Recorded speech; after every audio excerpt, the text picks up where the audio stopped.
5 versículos, pero vamos a leer más y vamos a meditar, a reflexionar un poco más.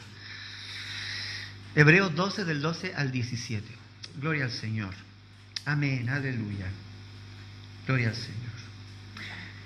Por lo cual, levantad las manos caídas y las rodillas paralizadas, y haced sendas derechas para vuestros pies, para que lo cojo no se salga del camino, sino que sea sanado.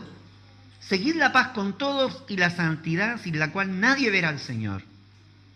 Mirad bien, no sea que alguno deje de alcanzar la gracia de Dios, que brotando alguna raíz de amargura os estorbe, y por ella muchos sean contaminados. No sea que haya algún fornicario profano como Esaú, que por una sola comida vendió su primogenitura.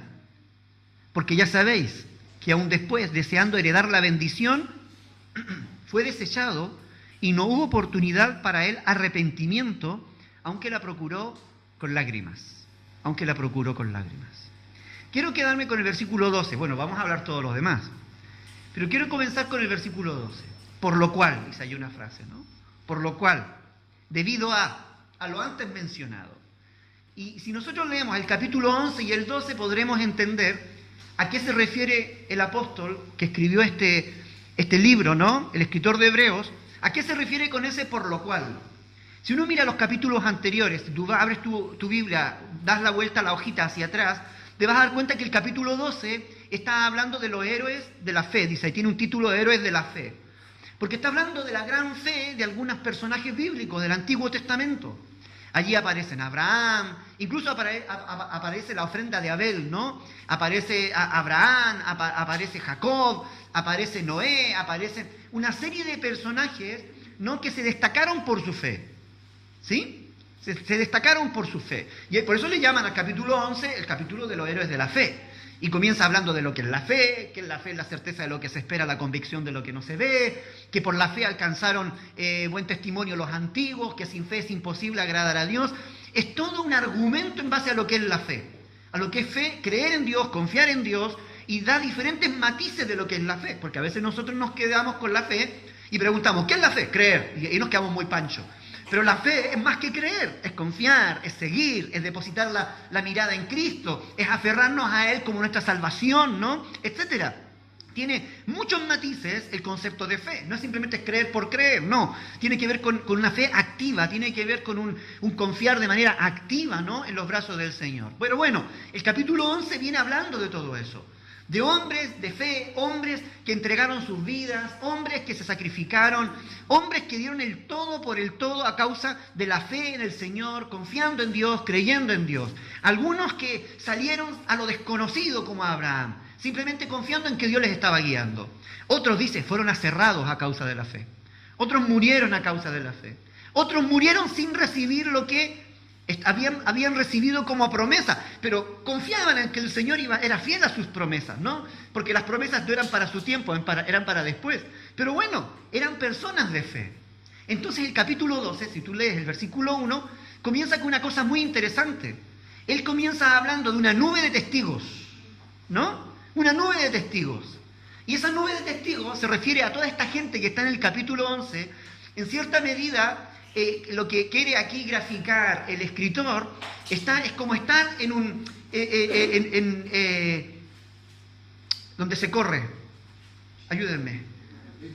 En una maratón, no, en un estadio, en un campo, ¿vale? Pero antiguo, al estilo romano, ¿no? Están allí y en la galería está toda la gente animando a los que están corriendo o están peleando, ¿no? Entonces aquí vamos a ver nosotros una mezcla de boxeo, de pelea y una mezcla de carrera. Entonces el escritor de Hebreos está imaginando esa situación y ve que en la galería, en los asientos, está toda la gente animando a los que están corriendo abajo. Entonces él dice, y describe eso, dice que tenemos una gran nube de testigos que están ahí mirándonos a nuestro alrededor, ¿no? Por tanto, nosotros también teniendo en derredor nuestro tan grande nube de testigos, dice, es decir, hay unos testigos que están mirando cómo nosotros corremos, dice, despojémonos de todo peso del pecado que nos asedia y corramos con paciencia la carrera que tenemos por delante. La figura y la imagen es esa, gente corriendo, compitiendo por llegar a la meta y una nube de testigos animando a la gente que está abajo corriendo. Y seguramente en ese correr hay muchos que se van quedando por el camino, hay algunos que tal vez se van sintiendo débiles, algunos le van faltando la fuerza en las piernas, ¿no? Algunos tal vez no calcularon que la carrera, la maratón iba a ser tan larga, se prepararon para 2 kilómetros, pero eran 40, qué sé yo, y las energías comenzaron a agotarse, y comenzó la lucha, entonces está la nube de testigos mirando. Entonces que hay una cosa muy bonita. Porque por un lado están los testigos animando a la gente con su ejemplo, que ya lo hemos visto en el capítulo 11, un Abraham diciéndole a los que están corriendo, tranquilo, confiar en el Señor te ha hablado, tú sigue adelante, el Señor, aunque tú no sepas para dónde vas, pero confía en la palabra de Dios que te sabrá guiar, por ejemplo, ¿no? Vemos tal vez a una mujer que era estéril y está allí, a punto, y ahí está, dándole, tú que no tienes esperanza en la enfermedad, Dios te va a sanar, espera en el Señor porque Él va a hacer. Entonces están los testigos animando a quienes están abajo, diciéndole, sí, se puede, vamos, sigue corriendo, sigue avanzando, que la carrera es corta, vamos, despójate de todo lo que te pesa, despójate del asedio, despójate del pecado que te está molestando, pero continúa la carrera. Sí, me voy explicando. Y por otro lado, también están esos testigos como referente para los corredores. Porque los corredores, ¿no? Es fácil decir, bueno, a mí, como nos pasa a nosotros, ¿no? Nosotros somos esos corredores. A veces decimos, wow, esto me pasa a mí nomás. La cosa, la vida, el evangelio es difícil. Este de seguir a Cristo, wow, el precio es alto, es alto el precio.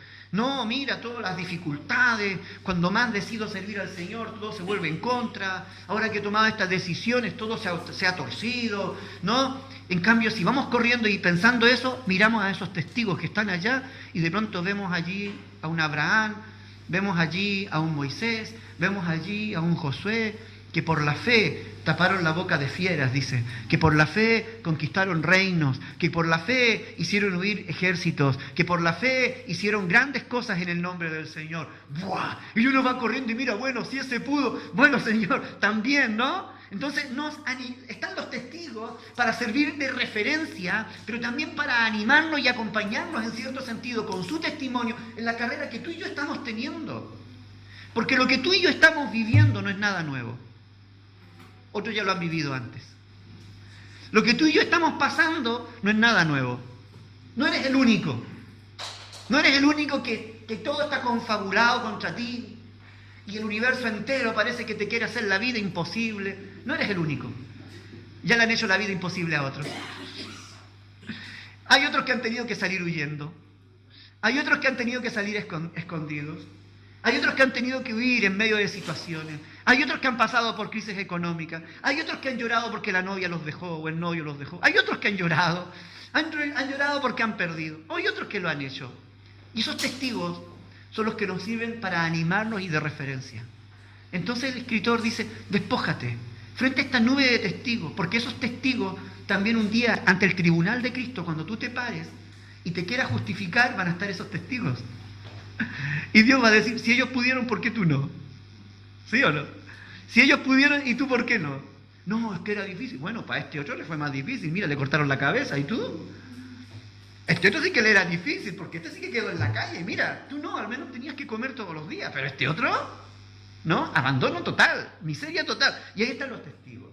Entonces, él dice, para motivar, dice, hermano, despójate. Por tanto, despójate. Luego hace algunas alusiones de correr la carrera.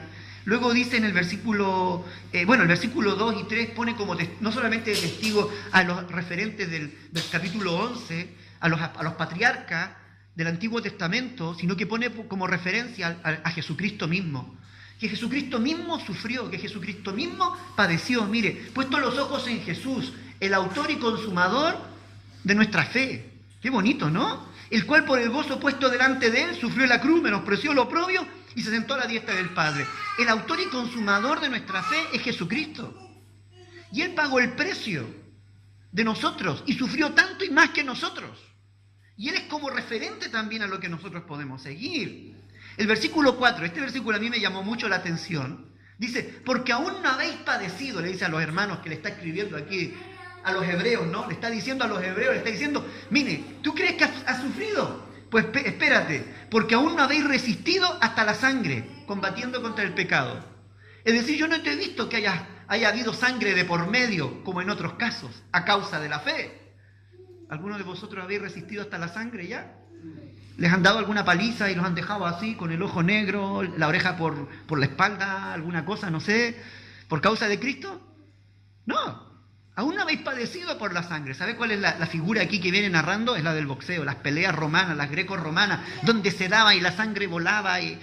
no voy a entrar en detalles para no distraerlos del tema, pero ya sabéis a qué me refiero, ¿no? Sangre, pero sangre. Vosotros no habéis resistido hasta eso, no habéis peleado. Vuestras peleas son peleas de colegio, de patio de ahí, de pasillo, ¿no? Que te mojo la oreja, que te pego como en el colegio, los niños, ¿no? Y a ver qué serio, quién es más gallito y toda la cosa, ¿no? Cosas así. Pero estas peleas, luchas, guerras, buenas batallas, como decíamos el domingo pasado, aún no. Son peleitas pequeñitas las que hemos vivido. Él dice, resiste, corre la carrera, aguanta, porque hay testigos. Jesús es el principal testigo, el referente, y aún ni siquiera habéis pagado el precio necesario. ¿Sí? De eso viene hablando él. Nube de testigos, gente que ha pagado el precio. En el versículo 7 habla de la disciplina. Toda esta gente, para correr la carrera, ellos tuvieron que vivir vidas disciplinadas. Gente que había sido disciplinada. Cuando vemos a hombres de la fe, gente que había tenido que ser disciplinado, aprender la disciplina del Evangelio. ¿Sabías tú que el Evangelio es una disciplina? Algunos quieren vivir el Evangelio sin disciplina. ¿Sabías? ¿No te habías dado cuenta? Mira, yo te voy a dar una característica del que quiere vivir el Evangelio sin disciplina. No, yo lo vivo a mi manera. Ese es un Evangelio sin disciplina. El Evangelio requiere disciplina. Para ayunar se requiere disciplina. Para orar se requiere disciplina. Para luchar contra la carne se requiere disciplina, porque la carne tira. La cabra tira para el monte, dicen aquí, ¿no? Tira, la carne tira. Y hay que disciplinar la carne, hay que controlar los instintos, hay que controlar los deseos, hay que subyugarlos a la voluntad del Espíritu, hay que sujetarlo. Eso es disciplina. Nosotros, el asistir a los cultos, a las reuniones, es parte de nuestra disciplina también, ¿no? Yo siempre digo, y es un poco lo que yo le explicaba a veces a la gente, ¿no? Les digo, mira, venir a la iglesia es como ir al cole. ¿Cómo es? Claro. ¿A qué van al cole los chicos? A aprender. ¿Y qué pasa cuando faltan a clase una semana? No se enteran. Llegan los exámenes, reprobé. El profe me tiene manía. Claro, no lo ha visto en todo el semestre y quiere aprobar al final, ¿no? El profe me tiene manía. No, que el profe es difícil. No, le echamos la culpa siempre al profe. Yo les digo, si ir al cole es así de disciplinado, porque tenemos que aprender con contenidos y vamos siendo disciplinados en las diferentes asignaturas, en cierto sentido, y eso requiere una constancia. ¿Cuánto más en el Evangelio? ¿Cómo pretendemos crecer si no tenemos la disciplina ni siquiera de venir a la iglesia a escuchar la palabra, el mensaje? Si no tenemos la disciplina de leer la palabra y estudiarla y escudriñarla, que la palabra nos lleva a escudriñarla. Y pretendemos luego a la hora de ser examinados, ser hallados, bien, aprobado. No, perdóname, si no hay disciplina no podemos ser aprobados. Es decir, la vida del cristiano es una vida disciplinada, en muchos aspectos, en muchas áreas. Yo he dicho algunas, por decirlo. Entonces, cuando alguien quiere tener su propia disciplina, eso aquí falla. La palabra está para ayudarnos a disciplinarnos, para controlarnos. La palabra existe también para ayudar a corregir nuestros errores, a corregir nuestros fallos. Pero bueno, está hablando de eso. Está hablando de gente que corre, está hablando de gente de fe, está hablando de gente que paga un precio y que paga hasta la sangre. Habla de gente que está viviendo una vida de disciplina también en el Señor. Entonces ahí es donde él añade esta frase, dice, por lo cual, ¿ahora entienden? Por lo cual, por esto mismo que vengo contando, de la importancia que es la disciplina, por la importancia que es correr la carrera, por la importancia que es avanzar hacia la meta, por lo cual, por ese ejemplo que esta gente de fe nos ha dado, ese ejemplo de constancia, de disciplina, ese ejemplo de sacrificio, ese ejemplo de despojarse de todo lo que nos... Esos referentes que tenemos ayer, no podemos, y ahí es donde entra el versículo 12, por lo cual, hermanos, dice, levantad las manos caídas y las rodillas paralizadas. Los hermanos hebreos allí estaban con los brazos caídos, las rodillas paralizadas. Usted me va a decir, ¿qué tiene que ver eso? Sencillo. Las manos caídas reflejan esas manos que ya han dejado de pelear. Ese boxeador que bajó las manos, ahora está, en vez de dar, está recibiendo. Ha dejado de pelear. Es que si no peleas te van a dar a ti. Aquí estamos en el campo de batalla, el asunto es simple. Entonces los hermanos habían bajado los brazos. Ya no querían pelear. Ya no querían luchar. Venían las dificultades y decían, otra vez lo mismo. Y este tiempo he escuchado esa frase muchas veces, ¿no? Otra vez lo mismo. ¿Por qué a nosotros, pastor? ¿Por qué aquí? Hace unos días atrás conocí una familia en Mondragón, creo que lo he contado en algunos lugares, que a mí me ha sorprendido esta familia. Es una familia que está luchando, que no ha bajado los brazos. Estuve en un funeral allí en la iglesia de Mondragón hace 2 semanas atrás, un día lunes fui al funeral, porque me llaman que había fallecido el hijo de una hermana con 31 años, de unos hermanos de la iglesia. 31, 32 años tenía el chico, murió de un cáncer. Le detectaron el cáncer en marzo del año pasado, le dieron 2 meses de vida, pero bueno, el Señor le extendió y ahora en enero ha fallecido. Un cáncer que era terminal. Estaba con oxígeno, bueno, el chico partió a la presencia del Señor. Gracias a Dios que se fue con el Señor. Entonces cuando yo llego allí, claro, veo la foto del chico y lo veo, si esto yo lo conocía, lo había visto en alguna actividad de jóvenes por allí, de la fraternidad y todo eso, lo veo. Y cuando lo voy mirando, el chico tenía labio leporino, ¿no? Y hablando con el papá me dice, guau, mi hijo, dice, ahí entre lágrimas, por fin está descansando. Sí, le digo yo, sí. El cáncer, ¿no? No solo el cáncer, me dice. ¿Ya has visto el labio? Sí. Tenía el labio leporino y el paladar roto también, así que de los 3 años, a los pocos meses ya tuvieron que empezar a operarlo. Toda su vida ha sido vida de operación, me dijo. Toda su vida, de una cosa tras otra, operaciones buenas, malas, y ahora ya estaba poco a poco, ahora estábamos pidiendo, tenían que operarle las mandíbulas para ponerle los dientes por todo este tema, y estábamos en eso, y bueno, y se ha ido toda la vida. Vale. Es decir, con el pequeño habían estado 30 y tantos años llevándolo. Pero de pronto miro a la hija, ellos tienen otra hija, una hija con un problema mental, que tiene casi 20 y tantos años, pero se comporta como de 7 años, 8 años, está todo. Yo dije, madre mía, es decir, el chico con ese problema, la niña con déficit mental, y ellos sonriendo, van muy bien, llevándolo por la vida, ¿no? Digo, bueno, y lo comento con una hermana, ¡buah! Qué tranquilos se ven los hermanos, ¿no? Sí, me dice, yo sé que el hermano Juan tiene marcapaso.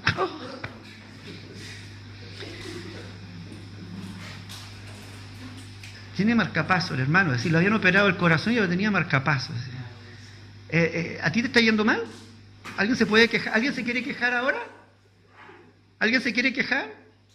Es decir, un matrimonio cuyo esposo tiene marcapaso, ha tenido problema del corazón, cuya hija tiene déficit mental y vive en un retroceso y hay que estarla cuidando, un hijo que ha estado con operaciones desde pequeño durante 33 años y los últimos años peleando con un cáncer.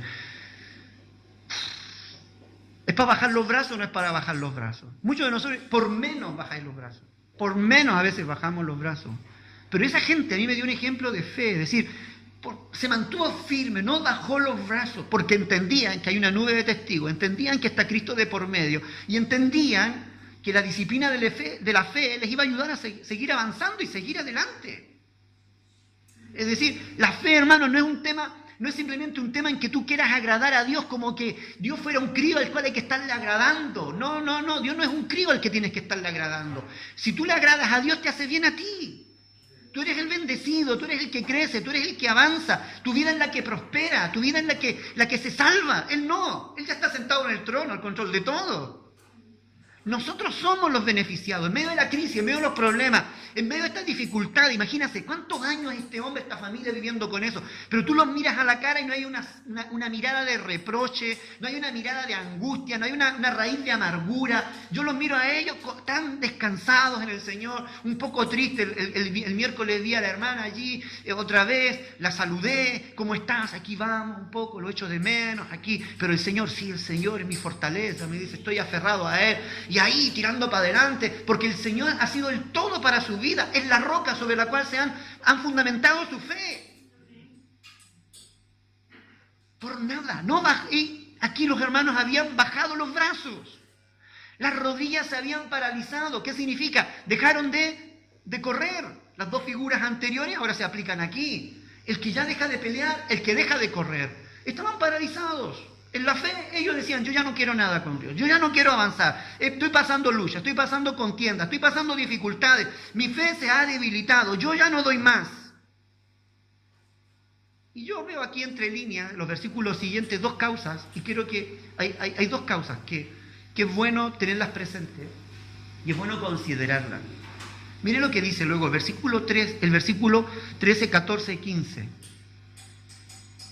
y hacer sendas derechas, dice, ¿no? Es decir, los de las manos caídas sean levantadas y las rodillas paralizadas, se levante todo, ¿no? Se ponga en actividad y hacer sendas derechas para vuestros pies, para que lo cojo no salga del camino, sino que sea sanado. Hay que enderezar el asunto.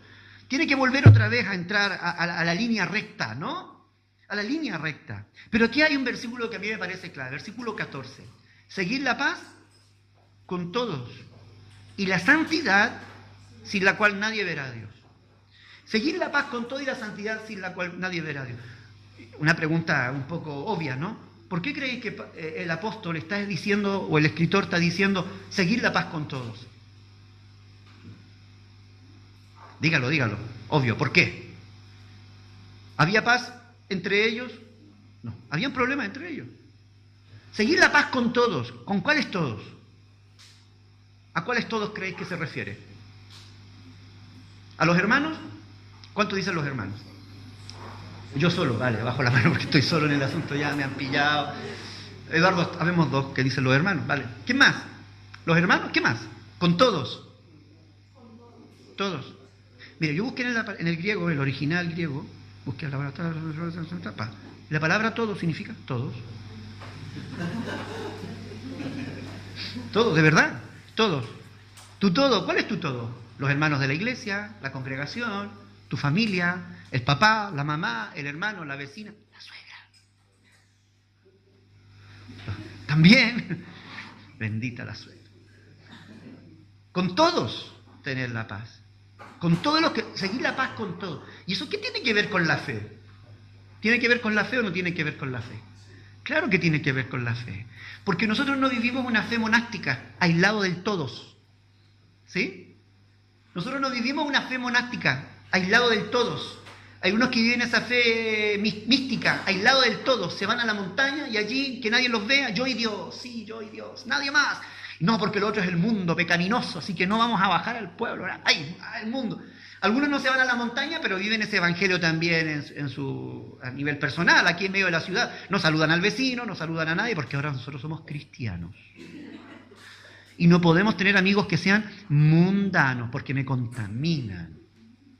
Mis vestiduras blancas y resplandecientes se ven mancilladas, manchadas por los mundanos que dicen cosas feas, mis oídos. ¡Ay, ay, ay! Me tengo que lavar los oídos y los ojos, echarme colirio porque veo tanta cosa a mi alrededor. Algunos son así, medio tiquismiquis, ¿no? El todo tiene que ver con todo lo que nos rodea. Todo, la vecina, el amigo, al que tú le escuchas que blasfema, todo lo que te rodea. Él dice, seguir la paz con todos. Mire el versículo siguiente, versículo 15. Mirad bien, no sea que alguno deje de alcanzar la gracia de Dios. ¿Y qué más? Brotando alguna raíz de amargura, os estorbe y por ella muchos seáis contaminados. A ver, entre nosotros, de aquí no va a salir, ¿vale? Esto queda aquí. ¿Por qué creéis que brotan las raíces de amargura? ¿Qué significa ese? Por la intolerancia a la lactosa, ¿a qué? A ver. A las personas. Por los que tenemos alrededor. ¿Van viendo la idea? Es decir, en lo que depende de vosotros, tener paz con todos. ¿Por qué hay que tener paz con todos? Porque puede brotar una raíz de amargura, claro. Tu raíz de amargura no brota ahí en medio de la nada, ¿no? La raíz de amargura brota por el roce, por el contacto, por la comunicación con las demás personas, por las relaciones que tenemos con las demás personas, ¿o no? Claro, eso es. Y en el Evangelio, tanto aquí en la iglesia como fuera, tenemos que vivir el Evangelio teniendo paz con la gente, aprender a tener paz con la gente. Yo creo que mucha gente había paralizado, se había dejado de luchar porque tenía problemas de raíz de amargura en sus corazones. De alguna forma u otra, su fe se había visto opacada, opacada, ¿sí? Ahogada por las raíces de amargura que había en el corazón de muchos de ellos. Su fe fue insuficiente. Mira la contradicción, porque la fe es más que suficiente. Pero no supieron entender de que la fe tiene que estar por sobre los sentimientos baratos por sobre esas raíces de amargura y que las dificultades que se presentan en la vida, para eso está la fe, para ayudarnos a superarla, para ayudarnos a crecer, para disciplinarnos, para formarnos, ¿no? Pero muchos de ellos se transformaron en víctimas de sus raíces de amargura. Mire, la raíz de amargura provoca distanciamiento. Cuando hay una raíz de amargura, hay distancia. Distancia. ¿Vale? Me alejo de la persona. La raíz de la amargura nos lleva a justificarnos. No, es que yo ahora no sirvo a Dios porque yo he visto mal ejemplo dentro de la iglesia. Cuando, claro, yo iba a la iglesia, amaba al Señor, pero hasta que Daniel dijo una palabra del púlpito, ¡wow! Me caló aquí, ya no lo puedo ver, no vuelvo más a esa iglesia. Bueno, ¿para qué vamos a hablar de la iglesia? Hablemos del vecino. Desde que el vecino no me saludó, yo ese ya un día me dijo tal cosa, yo ya no le hablo más. Raíz de amargura. Y ahí empieza. Y ya le quito la palabra, guardo distancia, pero cuando... Vale, ya la cobraremos en algún momento. Provoca justificarnos, decimos, el problema lo tienen los demás, el problema lo tienen los otros. Ver en otros los problemas y la causa de mi parálisis. ¿Por qué ya no crees en Dios? ¿Por qué ya no amas a Dios? ¿Por qué ya no adoras a Dios? Tú que eres una persona que levantaba sus manos, tú eres que eres una persona que cuando oraba, esos sueños que tú tenías al principio, que mi anhelo es servir al Señor, mi anhelo es este. ¿Qué pasó con esos sueños? ¿Qué pasó con la forma de adorar y de alabar? ¿Cuál es la respuesta que das cuando si te preguntamos, ¿qué ha pasado con eso? ¿A quién le vas a echar la culpa? No, es que a mí el pastor no me ha dado la oportunidad. Mi líder, mi este y aquello, y el problema está en los demás. Ojo, ahí hay una raíz de amargura. La raíz de amargura hace que nos escandalicemos con facilidad frente a los errores de los demás. Mira lo que he dicho. Cuando alguien tiene una raíz de amargura, está viendo lo malo en todo lo ve malo. Puede venir alguien a saludarte con mucho cariño, pero diciendo, algo tiene de por medio. Por algo me está saludando así. No, ahora está haciendo la tonta, sí, sabe que me dijo, que intentó, que lo pensó, pero que aquí. Y ahí está, ¿no? O magnificamos lo que pasa en otros, ¿no? ¿Vio? ¿Viste? Yo por eso no voy a la iglesia, porque mira cómo se comporta, mira lo que hace, ¿no? Y tiene una viga aquí en el ojo así que le tapa los dos ojos, la cabeza y casco. Yo creo que más que viga es un casco que le tiene aquí tapado, pero es capaz de ver la paja en el ojo ajeno. Magnifica lo demás y para quitarle hierro, él está podrido en pecado, está podrido con sus tentaciones, está luchando con la carne, no haya que hacer, pero está mirando el problema de los demás. Hay una raíz de amargura. Hay una raíz de amargura que le impide mirar los errores que él tiene y se justifica frente a los errores de los demás. La raíz nos lleva a tratar de forma áspera a las personas. Ojo cuando alguien te saluda de forma áspera. Hola, ¿qué tal? Ya está. No es algo cultural a veces, ¿no? Yo entiendo cuando a veces es algo cultural, que algunos somos más ásperos que otros para hablar, ¿no? Pero hay que preguntar. Hostil a nuestro prójimo, distanciamiento. Y el problema de eso, también hay un problema que nos provoca a nosotros. Usted ha escuchado esto. La raíz, por otro lado, nos hace sentir a nosotros hipócritas. A mí, de verdad, hay una frase que a mí, es que yo nunca logro, pastor, es que a mí me cuesta, yo me siento hipócrita ante los ojos del Señor. Hay una raíz de amargura ahí a lo mejor. Que esa misma raíz de amargura, como tú no eres capaz de reconocer tu problema y de enfrentarlo, te vas a sentir hipócrita, porque sabes que hay un problema allí que resolver. Entonces no eres capaz de mirar a Dios a los ojos, ¿no? Aunque quieras culpar a los demás, te sientes hipócrita porque tú sabes que el problema está en ti. Pero es tan grande el orgullo, o es tan grande mi debilidad, he bajado ya los brazos y he paralizado las piernas, que ya digo, bueno, estoy mal, y no hay yo qué hacer, ya no sé cómo luchar, ya no sé cómo superarlo, porque ya me he rendido a la situación. ¿Y eso cómo me hace sentir? Hipócrita ante el Señor. Porque sé lo que tengo que hacer para agradar a Dios. Sé cómo tengo que vivir para agradar a Dios. Sé lo que a Dios le agrada.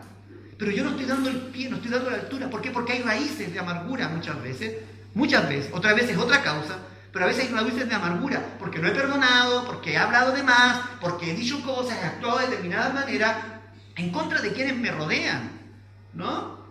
Y eso hace que yo me sienta hipócrita. Y ¿sabe? Esa es una de las más grandes manipulaciones que el diablo tiene con nuestras vidas, que nos hace sentir hipócritas. ¿Saben cuál es el mejor remedio a la hipocresía? Ser sincero. Yo hasta el día de hoy nunca he dejado que el diablo me manipule. Cuando me siento hipócrita ante Dios, le digo, Padre, la he liado.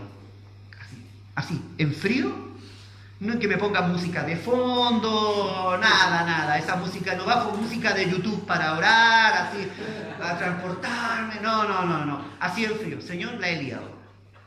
Perdóname. Dije lo que no, mi lengua, dije lo que no, habló lo que no. Yo hablé a través de mi lengua lo que no tenía que decir. Me hago responsable de lo que estoy haciendo. Lo asumo, ya está. Y dejo de culpar a los demás. Cuando yo veo que alguien es áspero conmigo, le digo, ¿qué te pasa? No dejo que entre la manipulación. Dice aquí que brotando una raíz de amargura. El problema de la raíz de amargura es que contamina y estorba.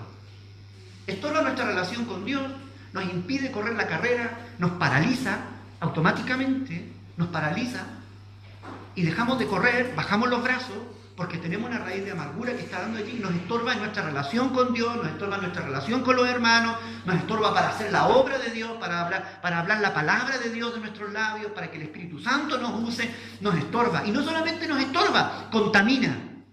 Porque aquí dice así, ¿no? Clarito, ¿no? Os estorbe. Y muchos sean contaminados. Porque lo queramos o no, lo que hay en nuestro corazón se transmite a quienes están a nuestro lado. Por eso es que tú ves a veces al hijo enojado con el hermano o con el vecino y dices, ¿qué le hizo al hijo? No, pero es que como la mamá le contó o el papá le contó, el hijo también se enojó. Por decirlo, ¿no? O a veces entre nosotros, o a veces entre afuera, donde sea. ¿Por qué? Porque se transmite, se contamina. Se contamina. Esas cosas se pegan. Porque de lo que hay en nuestra boca, lo que hay en nuestro corazón sale a través de nuestra boca y esa agua contamina lo que está a nuestro lado. Cuando alguien con raíz de amargura se acerca a hablarte a ti, tú dile, no me contamines. Fuerte, ¿eh? Pero así. ¿Sabes cómo se sacan las raíces de amargura? Sacándola. Desarraigándola. Quitándolas todas. Sacándolas de una vez por todas. Se saca perdonando. Se saca bendiciendo. Bendecir y no maldigáis. La raíz de amargura te lleva a maldecir, te lleva a hablar mal de la gente. Mira, aunque te caiga mal, dile, mira, el hermano es guapo. Dile, porque sea mentira, pero el hermano es guapo. Le llevas la contra del sentimiento que está allí en tu corazón, ¿no? Que no le quieres hablar.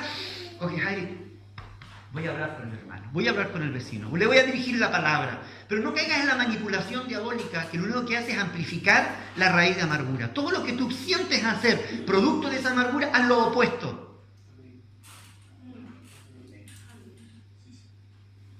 Amén. Haz lo opuesto, si es tan simple. Porque la carne te está diciendo que hagas una cosa. Entonces, si la carne me dice que haga esto, el Espíritu me está diciendo que haga lo otro. Yo hago lo otro, ya está. Y lo obedezco a la voz del Espíritu. Perdonar, no maldecir, bendecir, ¿no? A la gente. No cortar la comunicación, no cortar la relación. Que brotando una raíz. O esto. La segunda, que paraliza. ¿Cuál es la segunda causa? La detectó. Seguir la paz con todo. Y luego, y la santidad. Lo otro que causa problemas es el tema de la santidad. Aquí ya no tiene nada que ver con que yo tenga algo con la gente que me rodea. Este es un problema que tengo yo con el pecado. Entonces las manos se paralizan, las manos se bajan y las rodillas se paralizan. Y se paraliza todo mi proceso de crecimiento a causa del pecado. La causa del pecado es mi vida. Por eso es que luego dice en el versículo 16, dice, no sea que haya alguno fornicario, dice. No sea que haya algún, así como que la tira, ¿no? La deja caer. Puede que, no sé, que haya algún fornicario como Esaú. ¿Ah? ¿Hay algún fornicario? ¿Esaú fornicó? ¿Cuál fue el pecado de Esaú? ¿La fornicación? ¿Pero por qué perdió la fornicación? ¿Por qué perdió la primogenitura? ¿A causa de la fornicación? A causa del hambre. ¿Ah?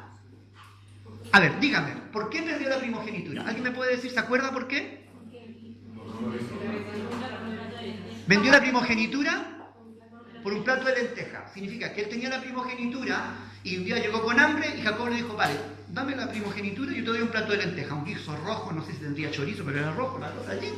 Le vendió la primogenitura. ¿Eso es fornicación o no es fornicación? Ah, ahora la estamos pensando. ¿Qué es lo que es fornicación? Es que nosotros vemos la fornicación siempre desde el punto de vista físico. Se acostó con fulano, o se acostó con fulana, no están casados, ¿cierto? Pero la fornicación en la palabra también es, en la Biblia, es un tema espiritual.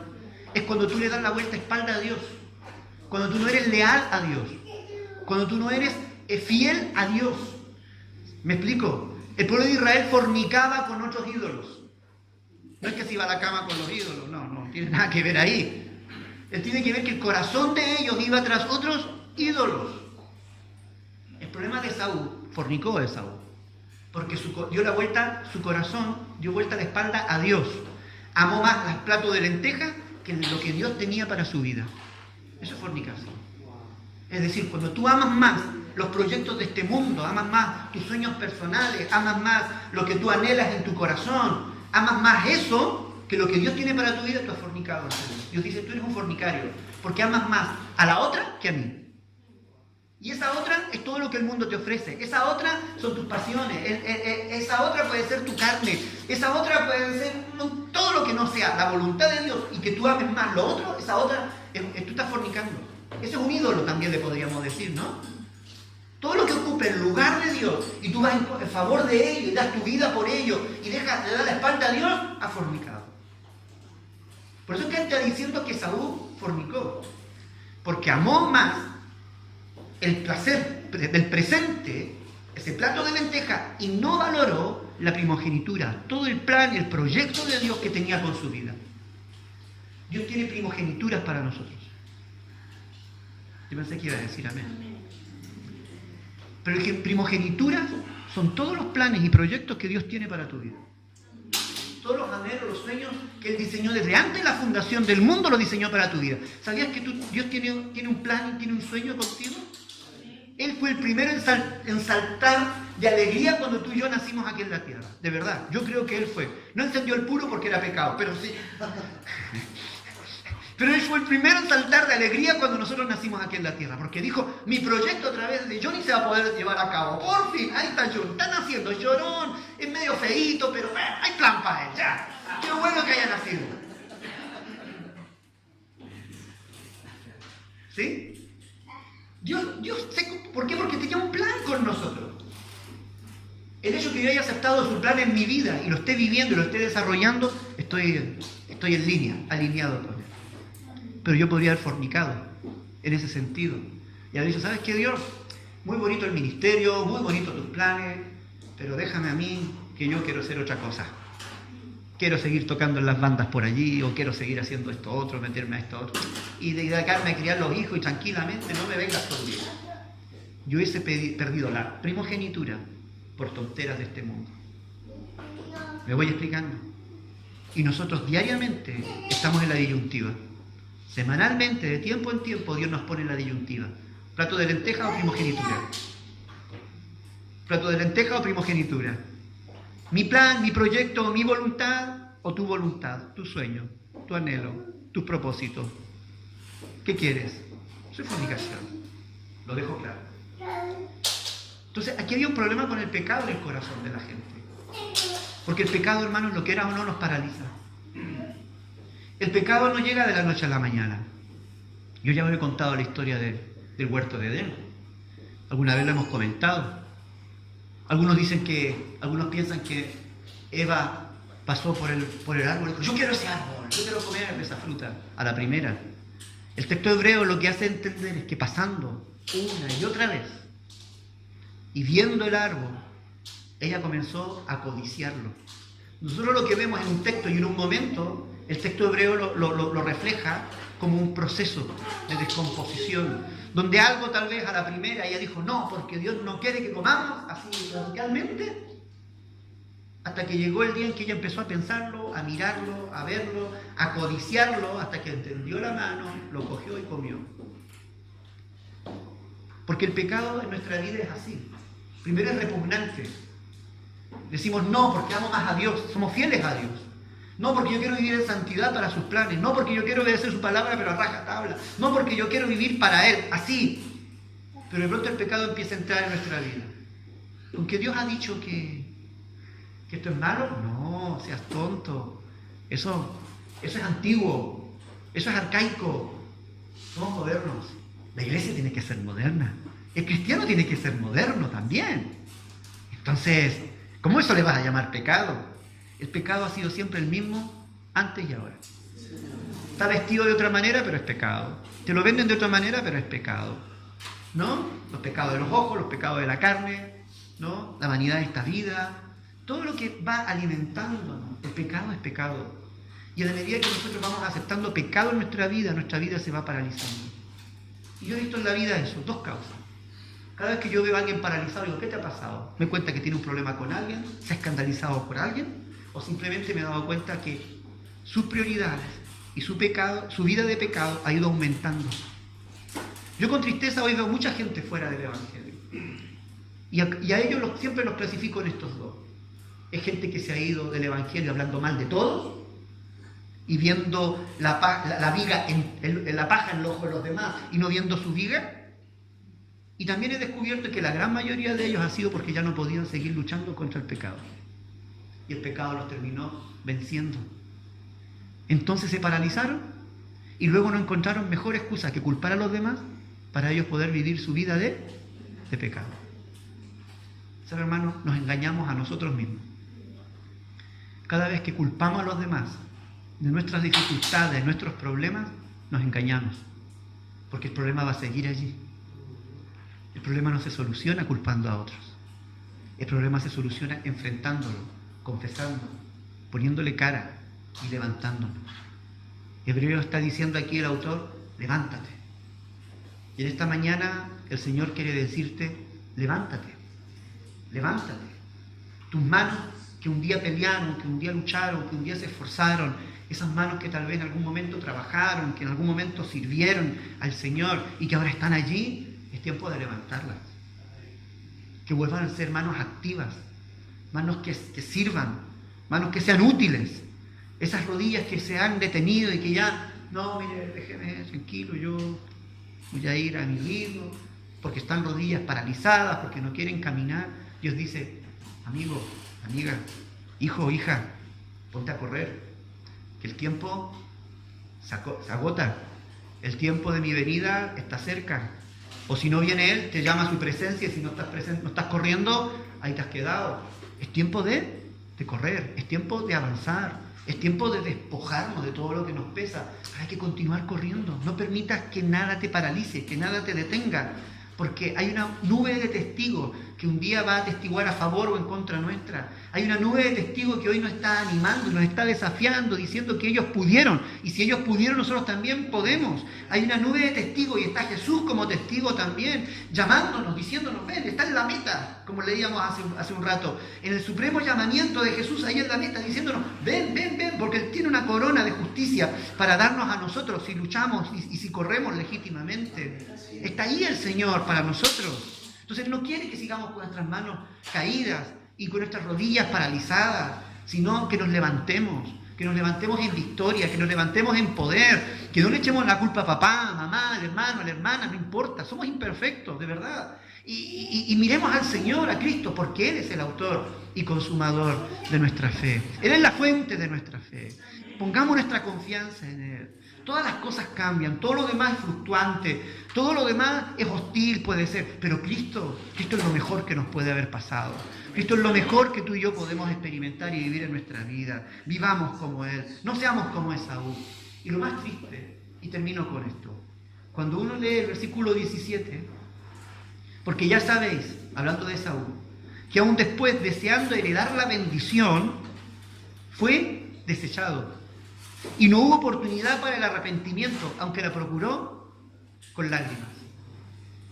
Yo siempre digo que hay un punto de retorno y un punto de no retorno. Hay un punto de no retorno. Yo veo con tristeza hoy a gente que ya ha cruzado el límite del retorno y ya les cuesta cada vez más volver al Señor. Les cuesta más levantarse, les cuesta más activarse, porque llegaron a un punto de detención, de parálisis y de crecimiento en su fe, que ya se han hecho hasta insensibles a la voz de Dios, a la voz del Espíritu.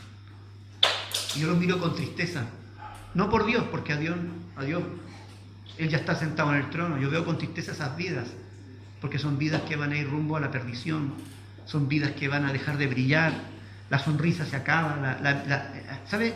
Cuando yo veo muchas veces a esta gente, le miro a los ojos, Y ya no es la misma la mirada tierna, la mirada limpia. Sus palabras ya no son las palabras dulces, de fe, de ánimo. Tú escuchas palabras de amargura, ves miradas turbias, ves miradas hostiles, porque han llegado a ese punto. Necesitamos activarnos. No llegues al punto de no volver. Por el contrario, levántate. Si el Señor te está hablando ahora, porque estás en el punto exacto para dar pasos, para levantarte y para activarte. ¿Estamos de pie? Estamos de pie. Inclina tu rostro allí un momento.